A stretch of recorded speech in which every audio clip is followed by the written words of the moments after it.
पिछली कथा में आपने देखा बल्ख का महान सम्राट सुल्तान इब्राहिम इब्न अदहम, जिसके पास अपार धन, वैभव और सत्ता थी, परंतु एक नकली संत के धोखे ने उसके विश्वास को तोड़ दिया।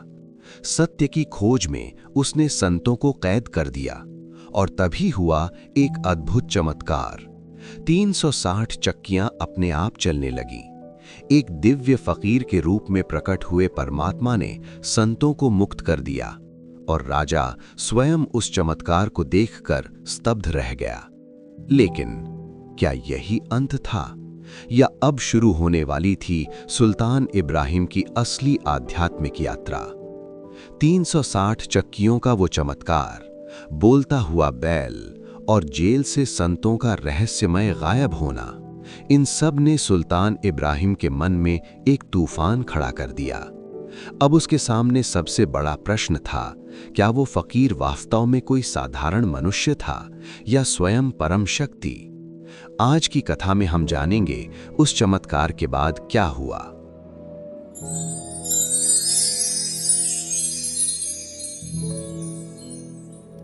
कुछ समय बाद कबीर परमेश्वर रात में राजा इब्राहिम के निवास की छत पर हाथ में एक लंबी छड़ी लिए ऊंट चराने वाले ग्रामीण के वेश में प्रकट हुए।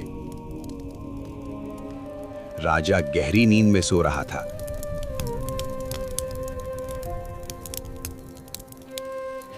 कबीर परमेश्वर ने छत पर लाठी पीटना शुरू कर दिया, जिससे राजा की नींद खराब हो गई और वो क्रोधित हो गया। उसने अपने सैनिकों को उस व्यक्ति को पकड़ने का आदेश दिया जिसने उसकी नींद में खलल डाली। ऊंट चराने वाला ग्रामीण यानी भगवान कबीर जी को पकड़कर राजा के सामने लाया गया। राजा ने पूछा, तुम कौन हो? तुम मेरी छत पर क्या कर रहे थे? तुम कौन हो? मेरी छत पर क्या कर रहे थे? परमात्मा कबीर जी ने कहा, मैं ऊंट चराने वाला हूं। मेरा एक ऊंट खो गया है और उसकी तलाश में मैं आपकी छत पर आया। मैं एक कारवां हूं। मैं ऊंट चराने वाला हूं। मेरा ऊंट खो गया है। राजा को आश्चर्य हुआ और उसने कहा, ऊंट महल की छत पर कैसे आ सकता है? यह असंभव है।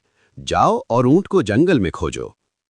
कबीर परमेश्वर ने कहा, हे इब्राहिम, जिस प्रकार ऊंट कभी छत पर नहीं मिलता, उसकी खोज जंगल में की जानी चाहिए, उसी प्रकार सिंहासन पर बैठकर विलासितापूर्ण जीवन व्यतीत करने वाले को भगवान कभी नहीं मिल सकते। संतों में ईश्वर पाया जाता है। ये कहकर भगवान अंतर्ध्यान हो गए।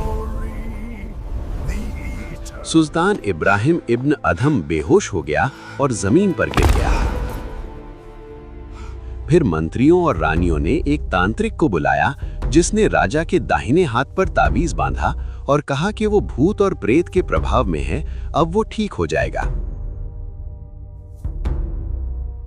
राजा की सांसारिक कार्यों में अब कोई रुचि नहीं रही और वो शांत और परेशान रहने लगा।